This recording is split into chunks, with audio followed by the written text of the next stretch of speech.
भगवान श्री कृष्ण के कलयुगी अवतार खाटू श्याम जी करोड़ों लोगों के दिल में बसे हुए हैं। श्याम बाबा की एक झलक पाने के लिए श्रद्धालु कई किलोमीटर दूर से पैदल चलकर आते हैं। महाभारत की युद्ध भूमि में अपना शीश काटकर श्री कृष्ण जी को दान देने वाले बर्बरीक जी, जो कि राजस्थान के सीकर जिले के खाटू गांव में खाटू श्याम जी के नाम से जाने जाते हैं। श्याम बाबा के भव्य मंदिर में दर्शन करने के लिए हर दिन लाखों भक्त खाटू में आते हैं और जो भी भक्त पूरी आस्था के साथ यहाँ आते हैं, श्याम बाबा उनकी मनोकामनाएं पूरी करते हैं। कहते हैं कि जब आप हर जगह से हार जाए तो एक बार खाटू श्याम जी के मंदिर में जरूर आइए। यहाँ पर दर्शन करने से आपके सभी बिगड़े काम बन जाते हैं। जैसे जैसे कलयुग आगे बढ़ रहा है, वैसे ही श्याम बाबा के भक्त भी बढ़ते जा रहे हैं। जो कोई भी खाटू श्याम जी को दिल से अपना मान लेता है, खाटू नरेश उसके सारे कष्ट हर लेते हैं। तो खाटू श्याम जी के दर्शन करने के लिए आप आना चाहते हैं या आ रहे हैं तो आप खाटू कैसे पहुंच सकते हैं? मंदिर में दर्शन करने के बाद आप और कौन कौन से दर्शनीय स्थलों पर जा सकते हैं? साथ ही एक दिन में आप सालासर धाम में बालाजी के दर्शन करने के लिए किस तरह से जा सकते हैं? खाटू में रहने की और खाने पीने की क्या क्या सुविधा उपलब्ध है? आपका टोटल कितना खर्चा हो सकता है दर्शन और यात्रा में? आपको किन किन बातों का विशेष ध्यान रखना है? इस खाटू श्याम जी की यात्रा में आपको संपूर्ण जानकारी मिलने वाली है, तो वीडियो को बिना स्किप किए पूरा ज़रूर देखिए। चलिए हमारी यात्रा को शुरू करते हैं, लेकिन इससे पहले आप कमेंट में जय श्री श्याम ज़रूर लिखें। खाटू श्याम जी के मंदिर तक आने के लिए ट्रेन के माध्यम से सबसे पहले आपको रिंगस जंक्शन तक आना होगा। खाटू का सबसे नज़दीकी रेलवे स्टेशन रिंगस जंक्शन है, लेकिन अगर आपके यहाँ से रिंगस जंक्शन के लिए डायरेक्ट ट्रेन नहीं आती है तो आप जयपुर जंक्शन तक आ जाइए। जयपुर जंक्शन पर सभी प्रमुख शहरों से ट्रेन आती जाती रहती है और जयपुर से खाटू श्याम जी जाने के लिए बसेस के थ्रू भी बहुत ही अच्छी कनेक्टिविटी भी है। लेकिन अगर आप रिंगस आते हैं तो रिंगस से खाटू श्याम जी का मंदिर 16 किलोमीटर की दूरी पर स्थित है। रिंगस रेलवे स्टेशन के बाहर आपको खाटू जाने के लिए सवारी जीप मिल जाती है, जिसका किराया 50 रुपये रहता है। और अगर आप जयपुर जंक्शन से आते हैं तो आपको रेलवे स्टेशन से रिक्शा में या मेट्रो से 1 किलोमीटर की दूरी पर सिंधी कैंप बस स्टैंड तक आ जाना होगा। यहाँ से आपको खाटू जाने के लिए राजस्थान रोडवेज की बसेस और प्राइवेट बसेस मिल जाएगी। यहाँ पर आप देख सकते हैं कि यह खाटू श्याम जी का प्लेटफॉर्म है। ये प्लेटफॉर्म उन यात्रियों के लिए स्पेशल बना हुआ है जो खाटू श्याम जी के लिए जाते हैं। इस बस स्टैंड के अंदर और बस स्टैंड के बाहर प्राइवेट और गवर्नमेंट की बसेस हर आधे से 1 घंटे में खाटू के लिए रवाना होती है। जयपुर से खाटू श्याम जी 80 किलोमीटर की दूरी पर है। खाटू जाने के लिए राजस्थान रोडवेज की बस का किराया 100 रुपये तक होता है।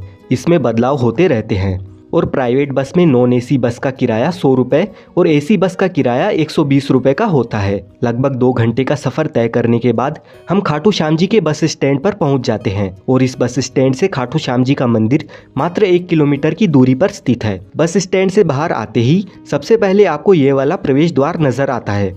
इस द्वार को तोरण द्वार के नाम से जाना जाता है। यहाँ पर श्याम बाबा के भक्त नाचते गाते खूब इंजॉय करते हुए फाल्गुन महीने के मेले के दौरान 11 के दिन सभी भक्त निशान लेकर रिंगस से खाटू श्याम जी तक 18 किलोमीटर पैदल यात्रा करते हैं और इस तोरण द्वार के पास आकर श्याम बाबा को स्मरण करते हुए उनके दर्शन करने के लिए आगे मंदिर में जाते हैं।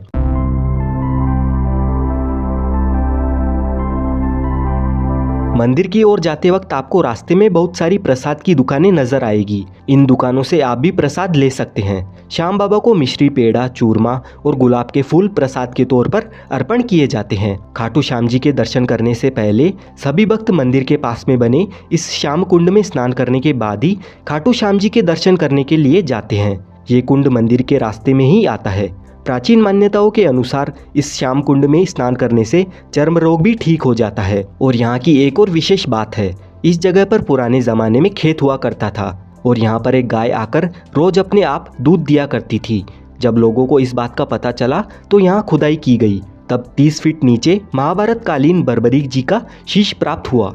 बाद में लोगों ने उस शीश को राजा रतन सिंह जी को सौंप दिया। उसके बाद कार्तिक माह की एकादशी को शीश मंदिर में सुशोभित किया गया, जिसे बाबा श्याम जी के जन्मदिन के रूप में मनाया जाता है। मूल मंदिर 1027 में रूप सिंह चौहान और उनकी पत्नी नर्मदा कंवर द्वारा बनवाया गया था। फाल्गुन माह के मेले के दौरान यहाँ पर करोड़ों की संख्या में श्रद्धालु आते हैं। इस दौरान आपको 30 से 35 किलोमीटर की लंबी रैली में पैदल गुजरकर मंदिर में प्रवेश मिलता है। इससे आप अंदाज़ा लगा सकते हैं कि बाबा श्याम के कितने भक्त मेले के समय आते हैं। यहाँ से कुछ दूर चलने के बाद हम मंदिर के बैरिकेड एरिया में पहुँच जाते हैं।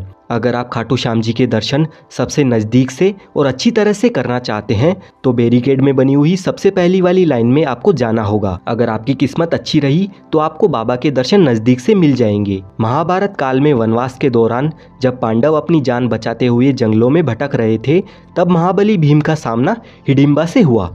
हिडिंबा ने भीम के एक पुत्र घटोत्कच को जन्म दिया। घटोत्कच और उनकी पत्नी अहिलावती से बर्बरीक पुत्र हुआ। बर्बरीक बचपन से ही वीर योद्धा थे। उनको 3 अमोघ बाण चलाने का वरदान मिला हुआ था, जिससे वे तीनों लोकों में विजय प्राप्त कर सकते थे, क्योंकि बर्बरीक जी को भगवान भोलेनाथ जी से आशीर्वाद प्राप्त था। जब कौरवों और पांडवों के बीच में युद्ध होना था, तब बर्बरीक भी महाभारत के युद्ध में शामिल होना चाहते थे। यह इच्छा उन्होंने अपनी माँ मोरवी को बताई। माता मोरवी ने बर्बरीक की इच्छा स्वीकार करते हुए उनसे बदले में 2 वचन लिए। पहला, आप हारे का सहारा बनोगे।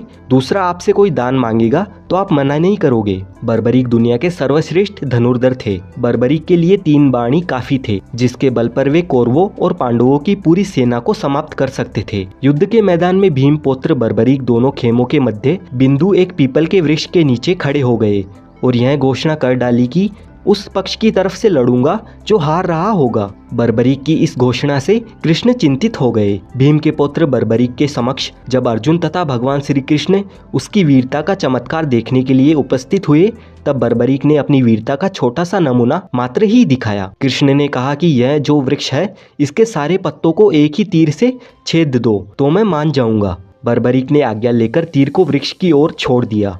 जब तीर एक एक करके सारे पत्तों को छेदता जा रहा था, उसी दौरान एक पत्ता टूटकर नीचे गिर पड़ा।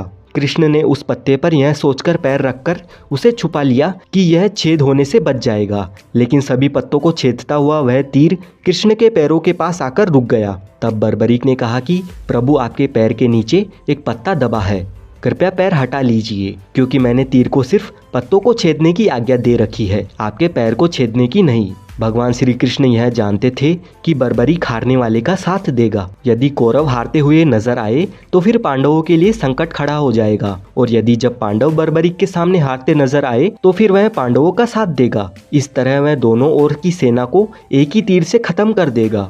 तब भगवान श्री कृष्ण ब्राह्मण का भेष बनाकर सुबह बर्बरीक के शिविर के द्वार पर पहुंच गए और दान मांगने लगे। बर्बरीक ने कहा, मांगो ब्राह्मण, क्या चाहिए? ब्राह्मण रूपी कृष्ण ने कहा कि तुम दे न सकोगे, लेकिन बर्बरीक कृष्ण के जाल में फंस गए और कृष्ण ने उससे उसका शीश मांग लिया।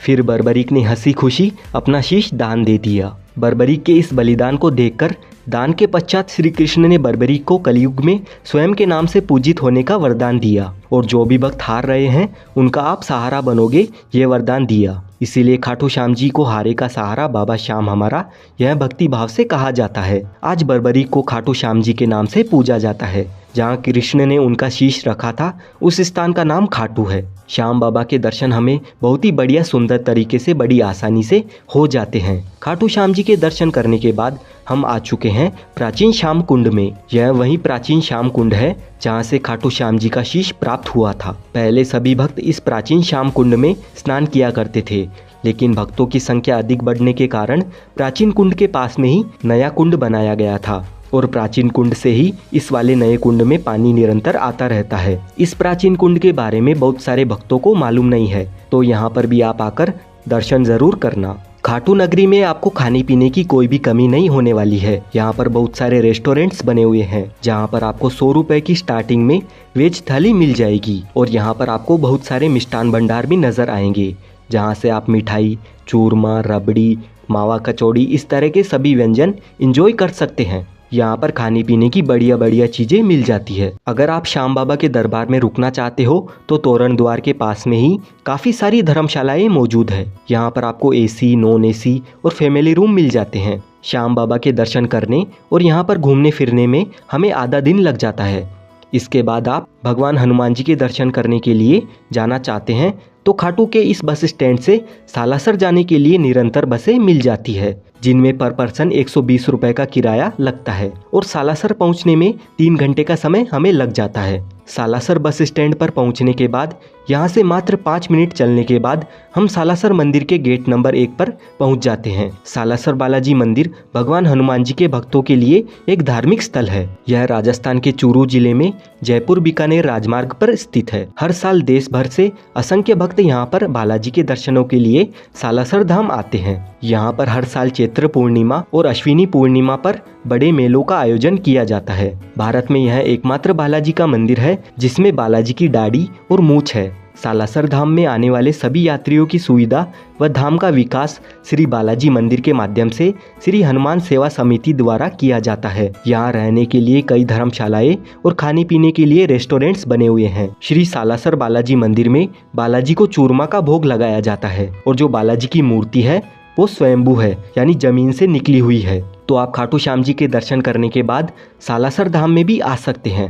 ये मंदिर भी काफी भव्य और दिव्य है। यहाँ पर बालाजी आपकी सारी मनोकामनाएं पूरी करते हैं। अगर आप खाटू श्याम जी की यात्रा एक ही दिन में करते हैं तो आपको 500 रुपए से लेकर 600 रुपए तक का खर्चा आ सकता है। वहीं अगर आप होटल लेकर रुकते हैं तो आपका 1000 रुपए से लेकर 1500 रुपए तक का खर्चा आ सकता है। साथ ही आप सालासर बालाजी मंदिर के दर्शन करने भी जाते हैं तो 300 रुपए से 500 रुपए तक का खर्चा आपका वहां पर हो सकता है। इसी के साथ हमारी खाटू श्याम जी की यात्रा संपूर्ण हो जाती है। मुझे उम्मीद है आपको ये वीडियो अच्छा लगा है।